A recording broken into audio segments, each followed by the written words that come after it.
tetapi emang yang namanya orang tua ngikutin generasi muda udah pasti gimana gitu kan. Tapi memang ada sih momen-momen dimana gue rasa kayak aduh pengennya nyerah aja gitu.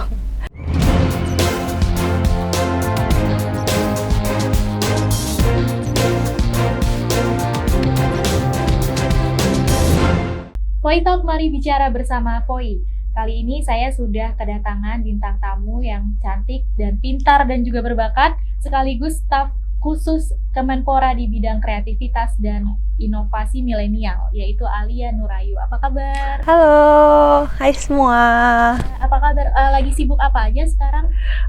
Sekarang baru mulai kerja lagi semenjak libur Natal dan Tahun Baru. Jadi lagi selain tugas-tugas kantor dan juga persiapan buat 2024 juga ada bisnis-bisnis keluarga yang aku mulai urusin buat tahun ini. Oh gitu. Boleh dijabarin mungkin apa aja kesibukannya?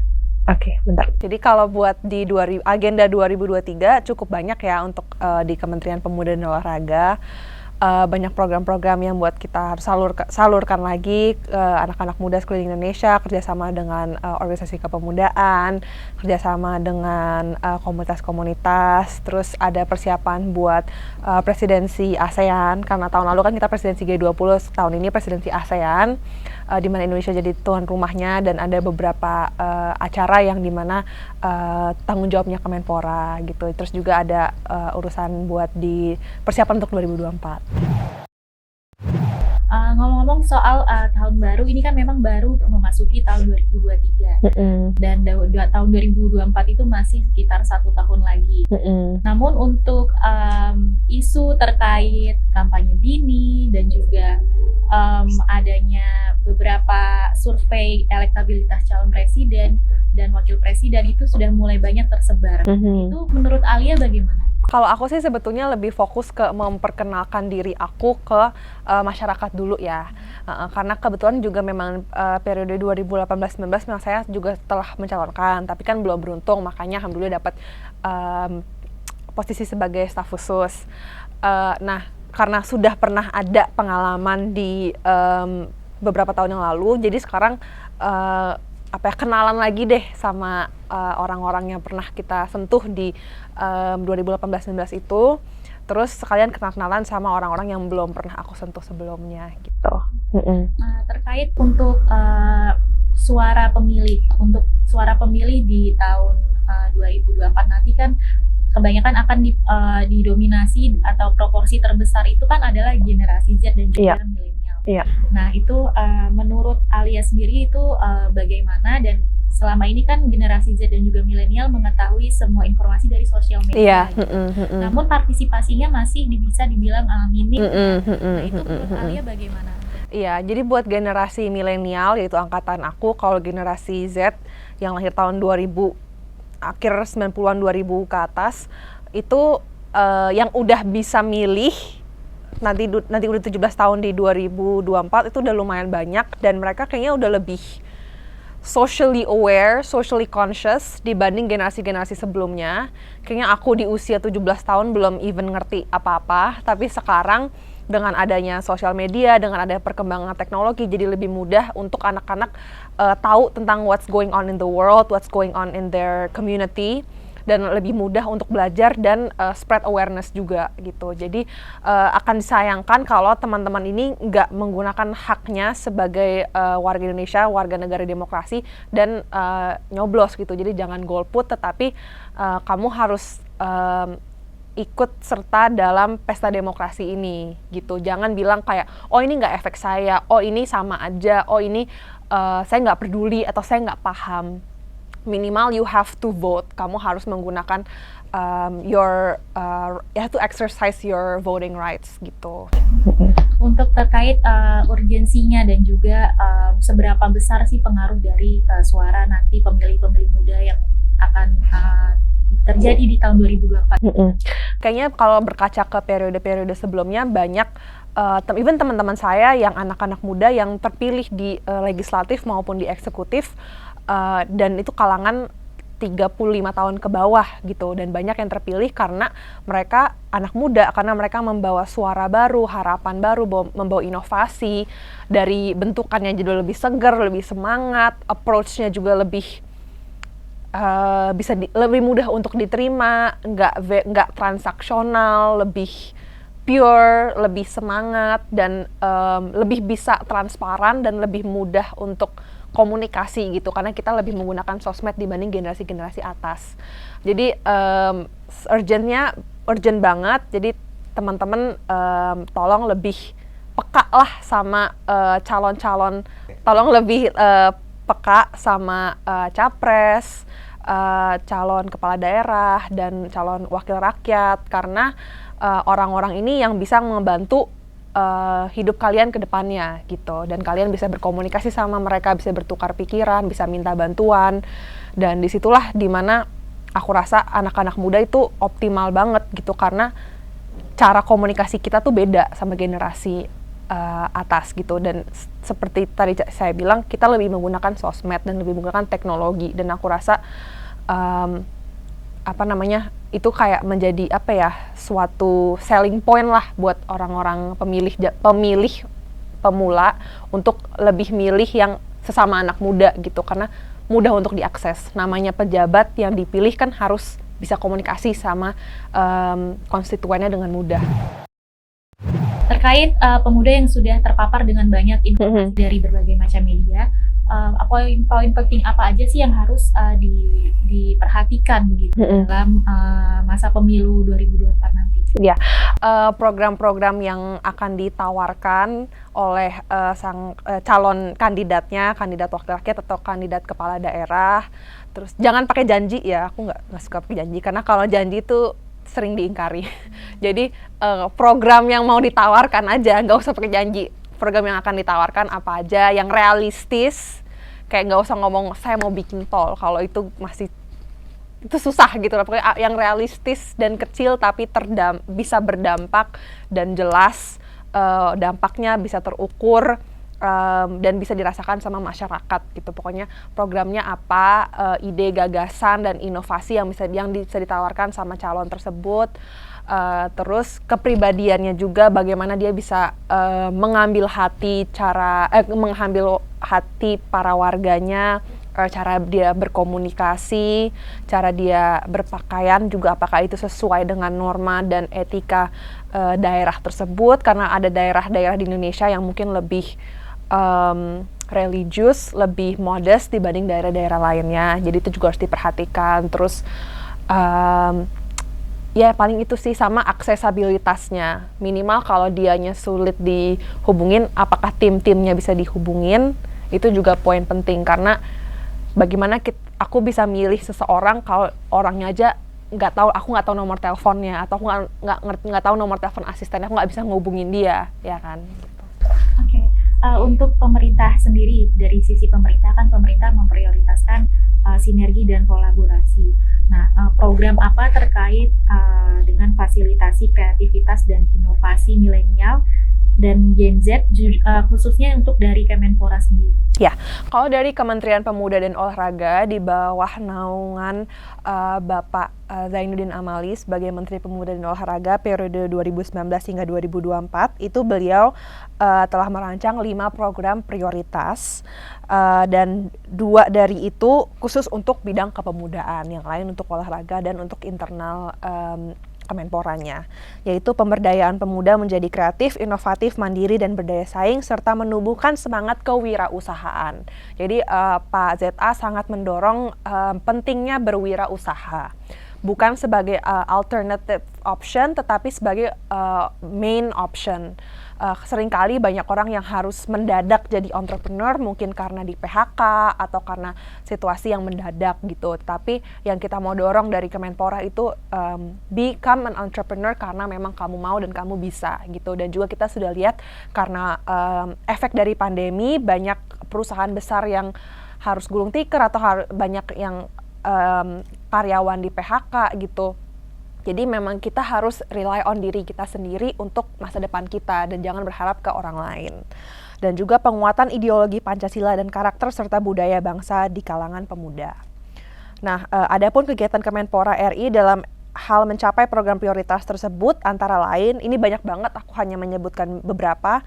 Pekan Kreativitas Pemuda, kegiatan pelatihan kader inti pemuda anti narkoba, kegiatan pertukaran pemuda antar provinsi, ada juga yang antar negara, pelatihan desain grafis sebagai peningkatan kreativitas pemuda, kuliah kewirausahaan pemuda, dan pelatihan kepemimpinan pemuda. Untuk dari program Kemenpora kita doakan semoga lancar. Amin. Untuk pemuda sendiri secara general ini, apa saja sih tantangan yang akan dihadapi oleh generasi muda dalam 5 tahun mendatang nih terkait dengan kreativitas dan juga inovasi, dan mungkin apa yang bisa dilakukan agar bisa bersaing dengan negara lain? Iya, kayaknya tantangan terbesar itu ya, takut atau jiper bukan melawan sih, berkompetisi sama negara lain atau terutama negara-negara yang udah lebih advance dan udah lebih lama membuat hal-hal inovatif dan kreatif gitu. Tapi jangan takut. Aku pribadi semenjak kerja di Kemenpora ngelihat potensi anak-anak muda itu keren banget, pemuda Indonesia ya terutama keren banget, dan banyak teman-teman yang memiliki ide dan gagasan yang bagus-bagus di bidangnya masing-masing, karena kan setiap tahun memang kita ada program-program yang untuk memberi apresiasi ke anak-anak muda yang telah membuat suatu kepeloporan di bidangnya kan. Nah, dari situ aku ngeliat ini anak-anak muda Indonesia tuh banyak banget potensinya, tetapi yang penting harus ada support dari pemerintah, dari swasta, dari keluarganya masing-masing. Jadi challenge-nya adalah untuk break norma jadi pengusaha itu, karena seringkali terutama dari generasi lama kita dididik untuk kamu kuliah, habis itu kerja di bank atau jadi mengabdi ke negeri, jadi PNS ya kan. Tapi kalau generasi sekarang kan maunya mungkin kerja di perusahaan swasta atau mau kerja sendiri, ngapain kerja buat orang lain gitu. Dan ya jadi bagaimana kita bisa memberanikan diri untuk keluar dari pemikiran itu dan mengambil langkah-langkah yang kita harus ambil buat menjadi entrepreneur atau membuat suatu perubahan yang berdampak ke komunitas kita sendiri. Dan juga tantangannya terus untuk harus jangan berhenti haus mengedukasikan diri, mengembangkan diri kita sendiri. Jangan puas dengan ilmu yang kita miliki. Di atas langit masih ada langit, so there's always going to be someone better than you. Jadi jangan puas aja gitu, tapi always strive to be better, to be better, to be better. Zaman dulu pekerjaan makeup artist mana ada sih, stylist mana ada, video editor, kameramen mana ada gitu. Tapi kan seiring dengan berjalannya waktu kan akan terus ada pekerjaan-pekerjaan baru yang membutuhkan ilmu-ilmu baru. Jadi pesan aku untuk teman-teman itu jangan puas dengan diri kita sendiri. Jangan gampang puas dengan diri kita sendiri gitu. Jadi always break barriers, break boundaries, jangan takut. Pasti akan ada orang yang merendahkan kita, cuman memang itu ya it's life aja. Ya terkait dengan tadi suara pemuda yang merasa seperti dikekang gitu ya. Untuk Alia sendiri gimana untuk komunikasinya dengan ayah gitu? Kalau aku sih aku bersyukur karena aku nggak pernah dipaksa untuk terjun ke politik. Aku emang didorong, tetapi karena kebetulan environment-nya aku suka banget, anak-anaknya ternyata seru, semua sepemikiran sama aku, nyambung sama aku, bisa jadi temen, even di luar urusan partai, urusan organisasi kita tetap bisa nongkrong, tetap bisa ketawa, tetap bisa bercanda. Jadi aku ngerasa nyaman, ini kayak comfort zone aku gitu. Jadi aku ngerasa kayak aku nggak dipaksa untuk ngelakuin hal ini gitu. Karena aku juga ngeliat ada beberapa teman-teman aku yang anak senior dan dia ngerasa terpaksa, dan udah kelihatan tuh dia nggak mau, dan itu kelihatan dari cara dia berkomunikasi, cara dia kerja, cara dia datang ke acara, itu kadang-kadang itu kelihatan banget gitu kalau misalnya emang mohon maaf nggak niat ya gitu. Tapi aku bersyukur banget aku bisa belajar banyak dari ayahku, dan memang banyak pemikiran yang beda karena udah beda generasi, auto pemikiran pasti banyak yang berbeda, tapi dasar-dasar ilmunya itu dari beliau, dan aku bisa kembangin sesuai dengan kebutuhan zaman sekarang dan sesuai kepribadian aku. Kalau papaku memang sering ngomong kayak gitu sih. Ya udah selalu deh gitu. Sering udah pusing sendiri. Tapi kalau berdebat sama papa sih nggak terlalu. Cuman memang biasanya ya itu kayak dia ngomong apa ya udah itu ilmu dasarnya dan nanti aku kembangin sendiri gitu metode-metodenya. Karena aku kan juga ngambil contoh dari teman-teman yang lain atau dari ilmu dari senior-senior yang lain, dari tokoh-tokoh yang lain. Jadi aku ngambil mix and match aja lah untuk lihat apa yang bisa works for me gitu. Terkait pemimpin yang sekarang punya ramai diikuti di media sosial gitu. Itu Alia sendiri kan juga salah satu pegiat media sosial. Dalam melihat hal ini gimana sih? Dan kadang-kadang mereka justru lebih aktif di media sosialnya gitu daripada mungkin mikirin rakyatnya. Gitu. Iya, kalau menurut aku pencitraan itu penting banget, tetapi bahayanya kalau pencitraannya lebih tinggi dibanding kerja aslinya, dampak aslinya.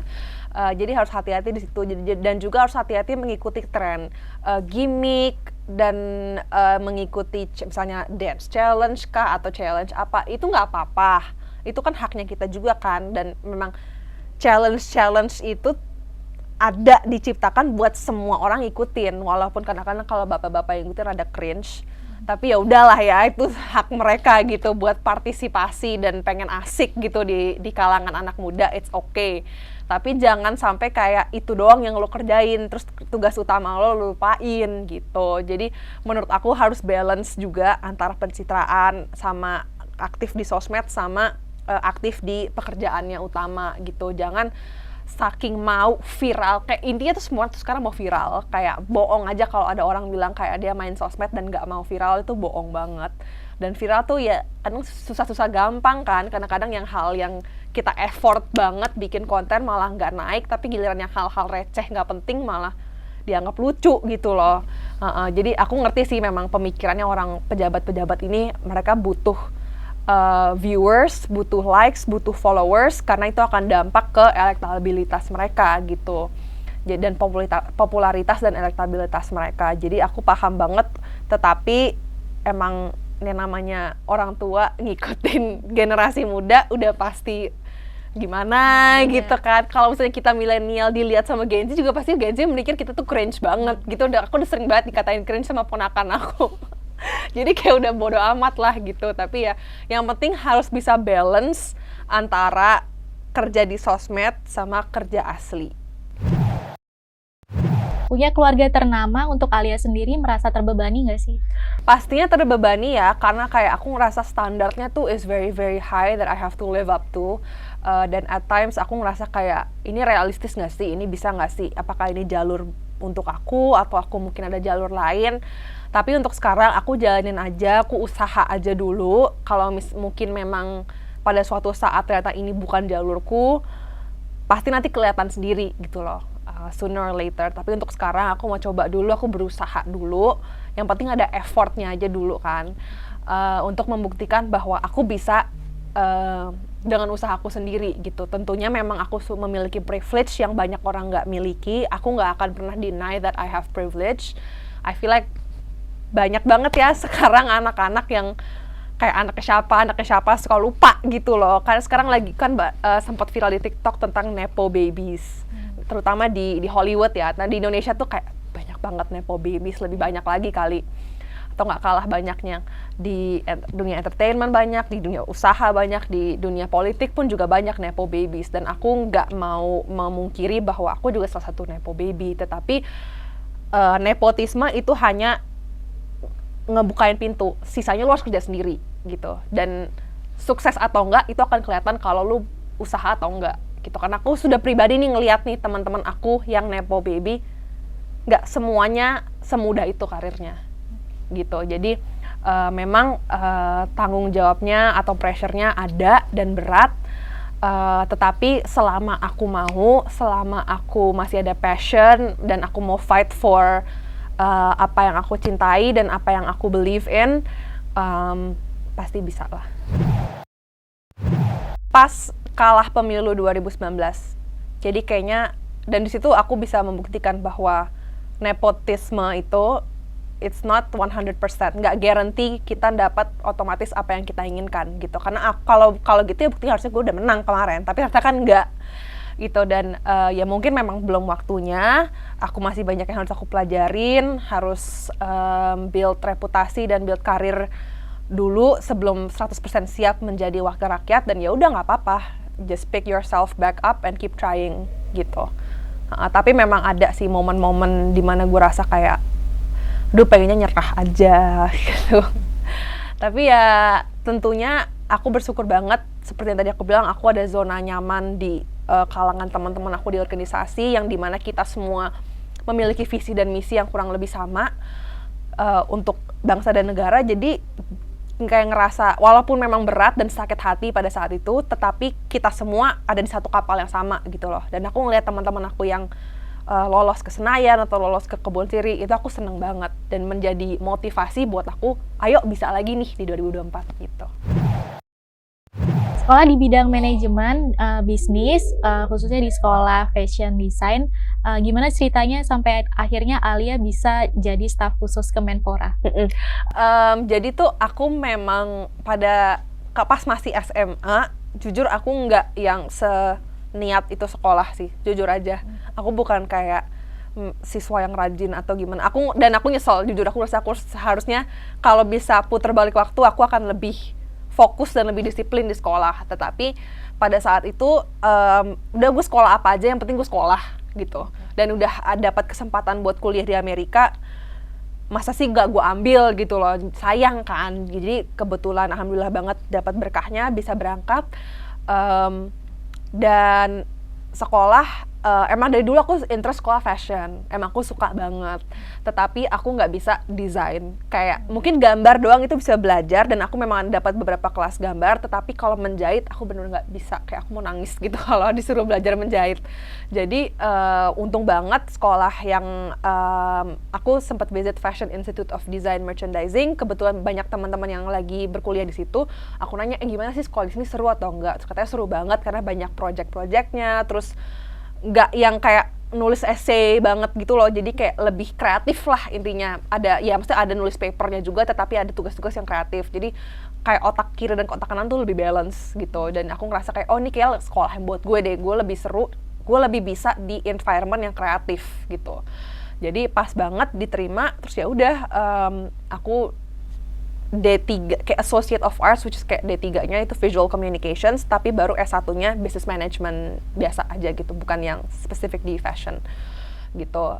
Dan untuk pekerjaan, dan aku tuh nggak pernah mikir mau kerja di dunia fashion, nggak tahu kenapa. Kayak sempet harus magang gitu kan, buat biar lulus tuh harus ada pengalaman magang 2 kali. Aku kerja tapi di bidang PR, marketing, lebih ke sisi bisnisnya memang, nggak di desainnya gitu. Terus tahun 2016 kebetulan lagi ada pemilihan ketua umum organisasi kepemudaan di bawah Parpol, dan ketua sebelumnya itu kakak saya, ketua berikutnya tapi sekarang udah ganti juga, itu sahabat saya. Jadi basically karena udah kenal lama, ya udah diajak. Nah dari situ ketemu anak-anak muda yang aku bilang zona nyamanku tadi, ketemu banyak anak-anak muda yang suka politik juga dan mau belajar, mau bertarung, mau berkembang sama-sama rame-rame. Terus akhirnya oh kayaknya seru nih, dan oh ternyata bisa ya pemuda di politik, di partai, ternyata bisa gitu loh. Karena sebelum 2018 kan iming-iming milenial di pemerintah kan baru ada banget 2018 ya. Sebelum itu kan nggak ada. Jadi tahun 2016 tuh aku kayak nggak tahu apa-apa gitu. Kayak bukannya harus bapak-bapak ya masuk di parpol ya, bapak-bapak atau ibu-ibu gitu. Tapi ternyata oh banyak anak-anak muda di sini dan keren-keren semuanya, banyak yang lulusan luar negeri juga, dan maksudnya mereka datang dari berbagai macam background dan situasi yang berbeda-beda gitu, dan keluarga yang beda-beda. Emang ada yang nepo baby, ada yang merintis sendiri gitu, dan semuanya hebat, semuanya kita bisa belajar dari satu sama lain gitu. Dan dari situlah aku terekspos ke dunia pemerintahan, perpolitikan. Sebelum itu nggak ngerti apa-apa sama sekali. Terus kebetulan dapat jabatan ini itu setelah aku gagal di 2019. Saya lagi nge-MC ke pembukaan Rakernas Angkatan Muda Pembaharuan Indonesia atau AMPI. di mana saya jadi salah satu anggota juga, dan pas banget Pak Zainuddin Amali itu membuka acara tersebut. Beliau baru banget dilantik jadi Menteri Pemuda dan Olahraga, jadi diundang sama ketum pada saat itu Mas Dito Aryo Tejo mengundang Pak ZA untuk membuka acara kita Rakernas AMPI pada tahun 2019 akhir. Di situ aku masih kayak galau, nggak tahu mau ngapain dengan hidup aku, masih kayak luntang-lantung aja. Iya, karena masih kayak galau karena gagal nyalek, ngerasa kayak aduh terus gua ngapain, karir apa, kayak aku tuh tetap mau kerja di pemerintah. Tapi nggak tahu mau kerja apa gitu. Walau sebetulnya opsi pekerjaan ternyata banyak banget. Aku cuman nggak tahu aja, nggak riset lah intinya.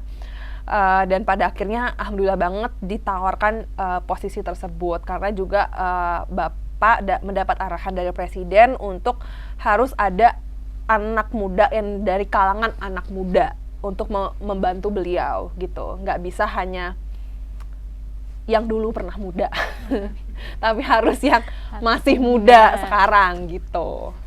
Ya, untuk sekarang bicara masih tentang sekolah lagi.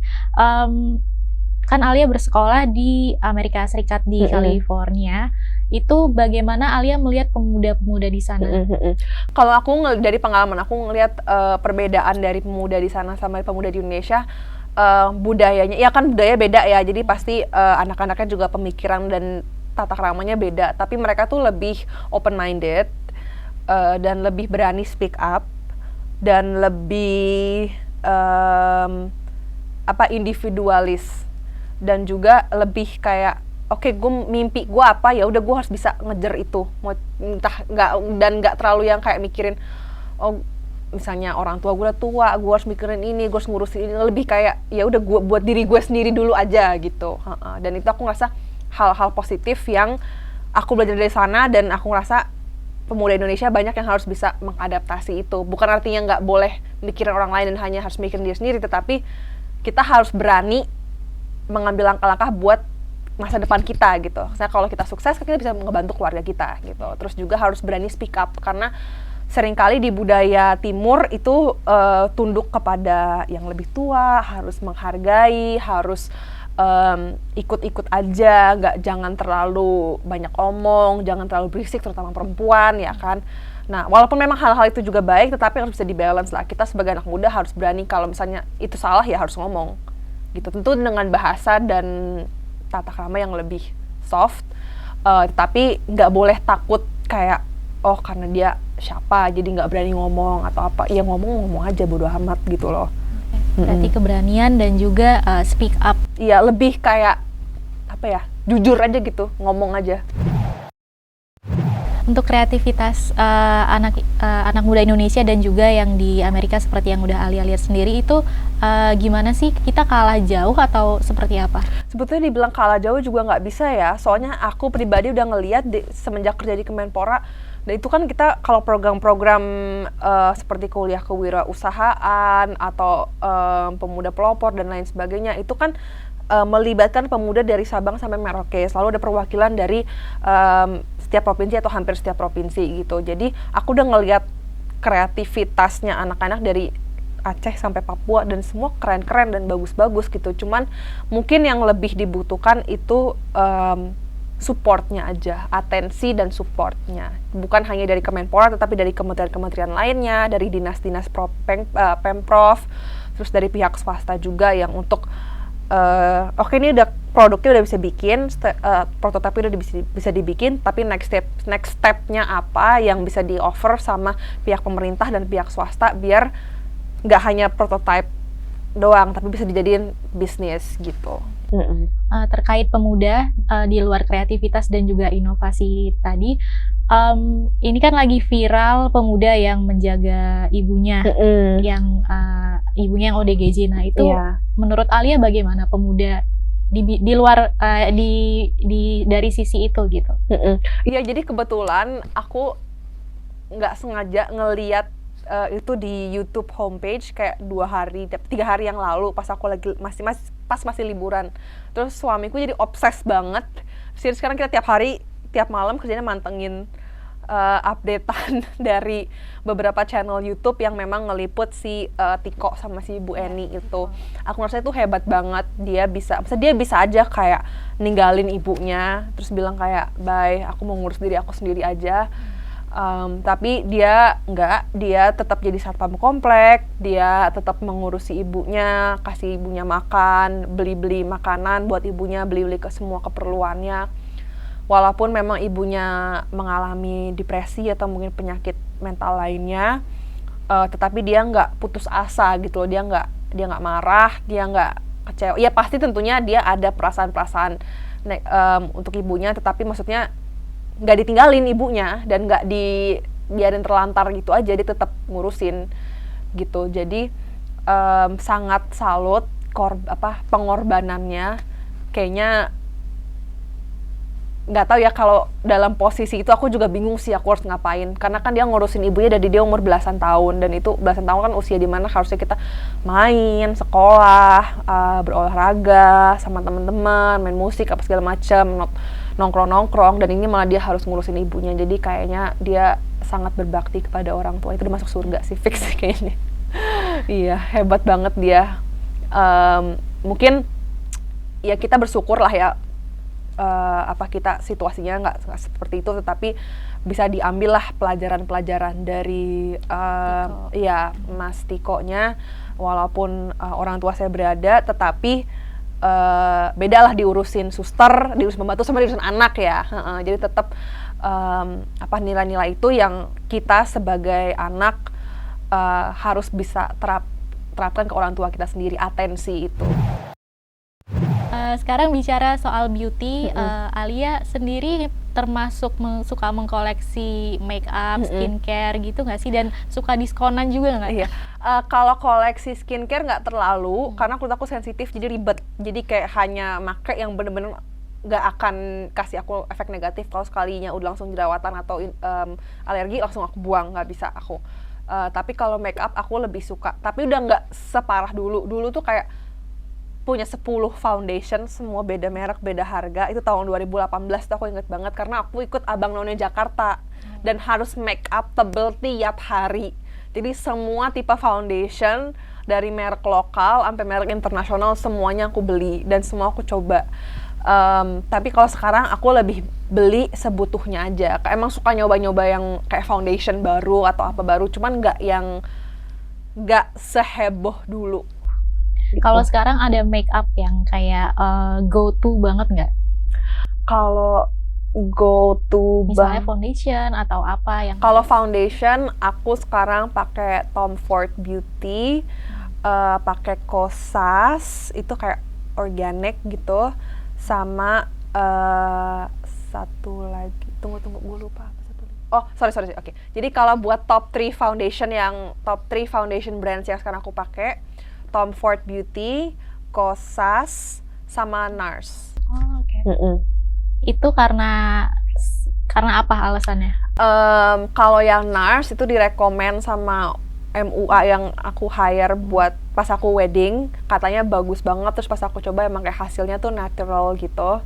Karena aku tipikal kulitnya yang oily, jadi ribet, kayak harus pakai primer, foundation, setting spray, setting powder, ribet banget deh pokoknya. Dan NARS itu nggak bikin kulit aku lebih berminyak. Suka berburu diskonan nggak? Iya, kalau berburu diskon nggak specifically buat makeup atau skincare, kayak skincare apa aja gitu dibutuhnya. Ya kalau memang lagi dibutuh makeup atau skincare ya aku beli. Tapi kalau nggak aku berburu yang lain. Biasanya di Shopee kan paling sering yang kayak pertanggal gitu kan, kayak 11, 22, 33. Ya kan setiap bulan kayaknya kurang lebih ada tuh flash sale itu. Ya buat produk-produk lokal. Aku juga skincare-nya juga banyak yang aku pakai produk lokal, karena kebetulan teman-teman aku banyak yang bikin skincare line, bikin makeup line, jadi aku support mereka. Go local ya. Iya, bener. Andai aku jadi dia, mungkin aku bisa melakukan semaunya. Habiskan masa muda yang tak kenal derita, bersenang-senang dengan limpahan harta. Masa muda adalah perjalanan kehidupan yang bisa saja diisi dengan kekhilafan. Namun menjadi positif adalah pilihan yang mungkin saja berat dilakukan. Alia Nurayu Laksono contohnya, yang memanfaatkan masa muda dengan rencana. Melepaskan diri dari bayang-bayang singgasana, berdiri atas nama dirinya. Memang tidak mudah melepaskan diri dari nama keluarga, sebab bisa jadi sudah menjadi dogma. Namun bukan berarti tidak bisa. Bukankah ada pepatah bisa karena sudah terbiasa? Ya, terima kasih Alia sudah hadir ke sini. Jangan lupa nanti sering-sering main ke sini, kita sekalian make up-an mungkin. Boleh. Ya, dan jangan lupa untuk saksikan terus Voy Talk, mari bicara bersama Voy. Sampai jumpa di Voy Talk selanjutnya.